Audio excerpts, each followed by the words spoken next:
Hi, my name is Daniel Tekanoff. I'm an attorney and self-published author in Fresno County, California, and today I'm going to present to you why the Convention of States position is wrong. First, we must understand the difference between the procedure for a convention of the people and a convention of the state legislatures.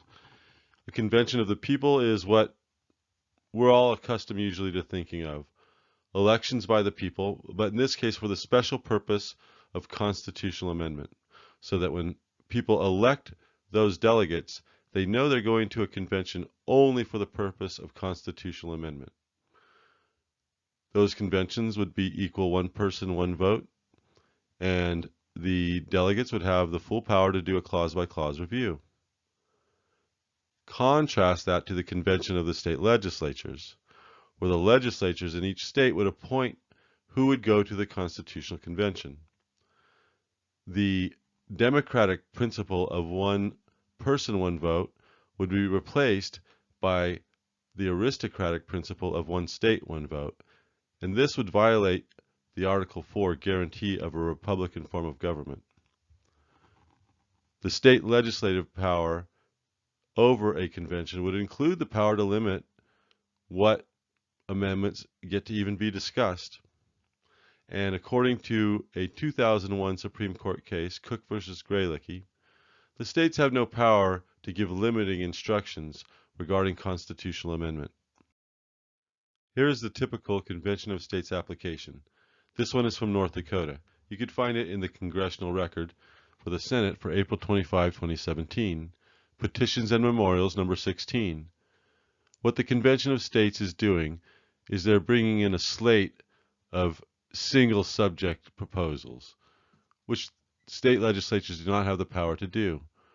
Certainly they have the power to ask for amendments imposing fiscal restraints on the U.S. government. Certainly they have the power to ask for limitations of the power and jurisdiction of the federal government. And certainly they have the power to ask for term limits. The problem is that they do not get to limit the convention to only those things.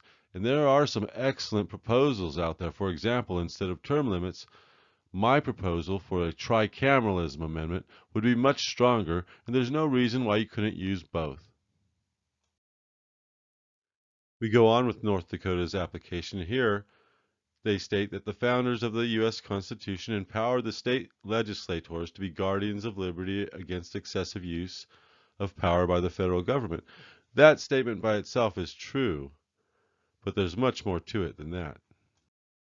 Then North Dakota's application states that the federal government has ceased to operate under a proper interpretation of the United States Constitution. I am neither conservative or liberal. I consider myself a scholar, and I do consider this particular statement to be true. The next statement, the federal government has invaded the legitimate roles of the states through manipulative process of federal mandates. I think that statement is true as well. Now here I am drawing some red lines on the North Dakota application. They talk about the solemn duty of the states to protect the liberty of the people, particularly for generations to come, and they use the word by proposing amendments to the United States Constitution. But they do not have the official power to propose amendments. That is the Constitutional Convention of the People. The state legislatures have the power to call for amendments to the U.S. Constitution through a convention, not of the state legislatures, but of the people, meaning by elections of delegates directly by the people. And just a quick side note as we go through this, remember James Madison's lesson in Federalist number 10, that to protect liberty, you must extend the sphere of representation, especially in a large republic. Extending the sphere of representation basically means elections by the people, all of the people, extended as broadly as possible. Connected with that is extending the sphere of amendment. The delegates to the convention must be free people, free thinkers with the power of deliberation to come up with whatever appropriate solution they can come up with. So here's the core of North Dakota's application. They use this word urge instead of the word apply. That word right there might actually be enough to disqualify the application, but there's enough here where I don't think that would be the case. I just wouldn't use that word. And again, they're looking to impose fiscal restraints, limit the power of the federal government, and they want term limits. Here, North Dakota's Congress declares that the Article 5 applications of 2/3 of the states have to be made on the same subject. That is not correct. It would be inconsistent with extending the sphere of amendment. This would actually also clearly be inconsistent with what we see in the record of the Constitutional Convention itself. In there, the states initially held the power to propose constitutional amendments, and on the last work day of the convention, September 15, 1787, that was taken out. The power was taken from the state legislatures and placed where it properly should be, in a constitutional convention of the people, where the delegates are elected directly by the people for the special purpose of amendment. It's the most direct expression of the people themselves of free government. North Dakota's application then sets forth 7 items of declaration and understanding, essentially. And here they're saying that Article 5 of the U.S. Constitution confers no power to Congress other than the power to call such convention. I agree with that statement. This second statement, however, is a little bit more problematic. The power of Congress to exercise this ministerial duty consists solely of the authority to name a reasonable time and place for the initial meeting of a convention. I agree that this power is just a ministerial duty, not really a power. The problem is whether or not Congress would have the power to limit the convention to one place.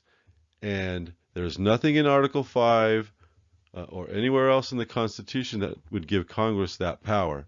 That power is reserved to the people, meaning that if the people wish, they can start the convention out in the districts. The second item of the application again asserts that the Article 5 applications must be on the same subject. That is not correct. Article 5 applications must be for the full-powered Constitutional Convention that has the power to do a clause-by-clause review and propose such amendments as the delegates find to be necessary. Item number 3 of the application has 3 correct statements and 1 incorrect statement. It's correct Congress does not have the power to determine the rules for the governing of the convention. The convention itself does. Congress also does not have the power to set the number of delegates, nor does it have the power to name the delegates. This last statement, however, is incorrect.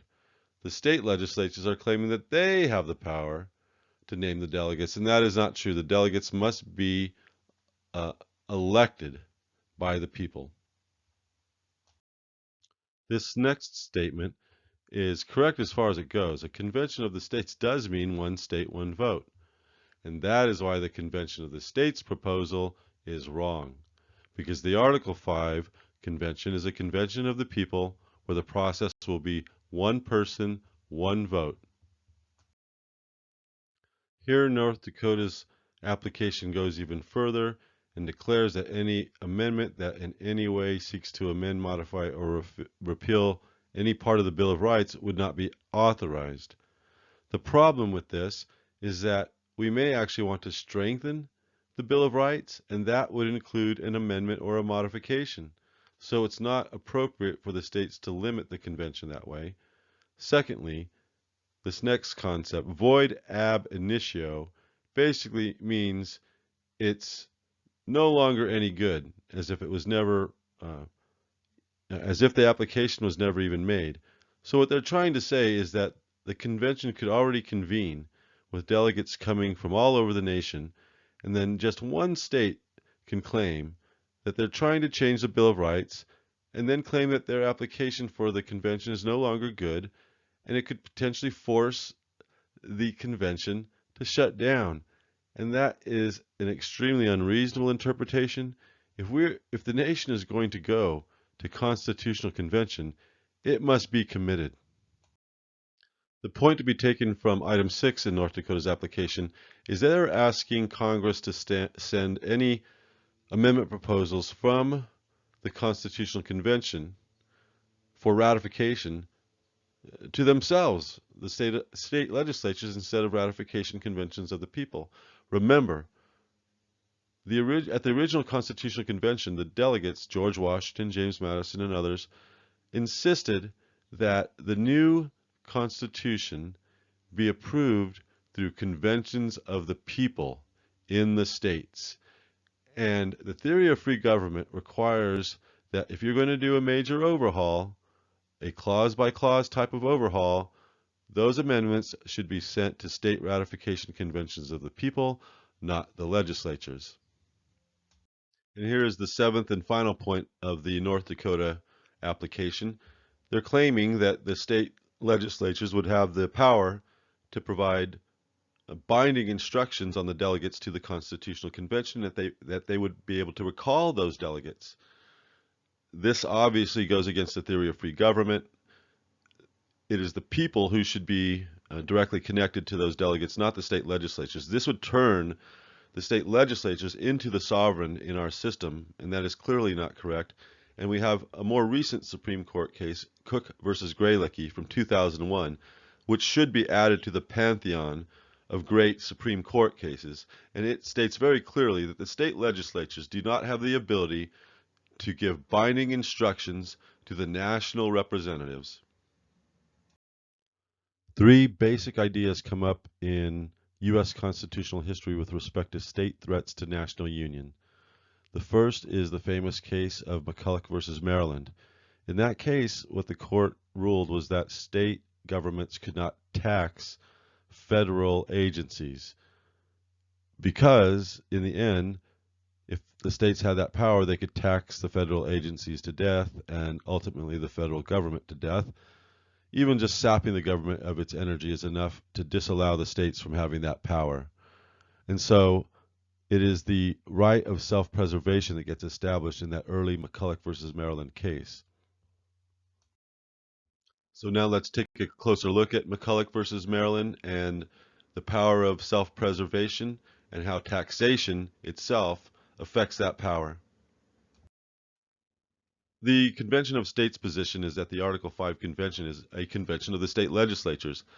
But the McCulloch versus Maryland case, written by Chief Justice John Marshall, made very clear a long time ago that sovereignty in the national system was transferred by the Constitution from the state legislatures to the people themselves, who can only meet in convention.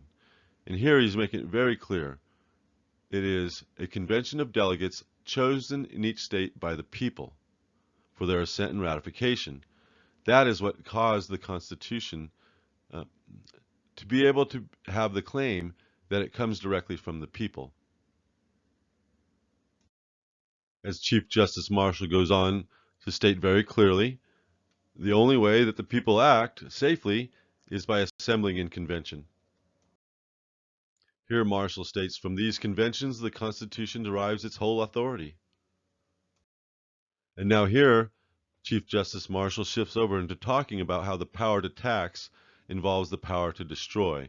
And because the national government is declared to be supreme in the Constitution, it is completely illogical that the states would have the power to tax the national government to death.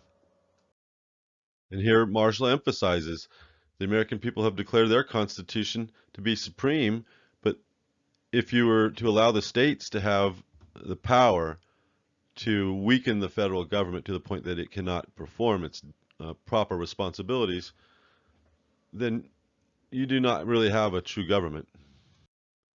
And here it is emphasized by Marshall that the American people did not design to make their government dependent on the states. So now let's shift over and we'll look at the power of self-preservation from the perspective of elections and constitutional amendment. The power to write an elections clause for the Article 5 Convention is reserved to the people via the 10th Amendment. The 10th Amendment states, the powers not delegated to the United States by the Constitution, nor prohibited by it to the states, are reserved to the states respectively or to the people. Every word must have meaning. The word respectively means each as to each. So the 10th Amendment basically means that states retain all power that they held prior to the Constitution going into effect, but only as to their own laws, not as to the laws of the nation. So let's advance up into the modern era. This is the U.S. term limits case from 1995. It's a predecessor to the Cook versus Graylicki case. And here we are. Every single American generation, there has been a Supreme Court case confirming that sovereignty in the national system is in the people and not in the state legislatures. And this is just another case emphasizing that.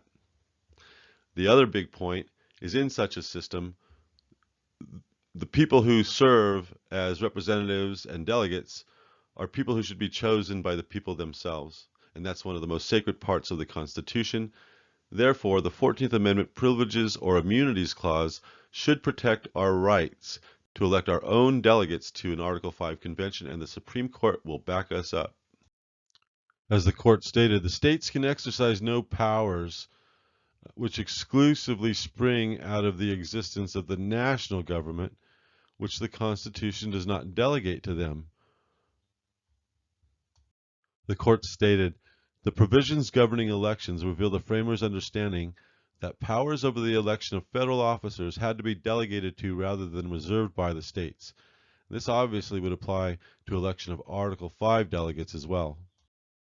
The U.S. term limits case made clear that any power that the states have in the national government has to be delegated to the states. That cannot be something that was reserved by the 10th Amendment. So the Constitution must have some clause delegating power to the states over the national system, or they do not have such power.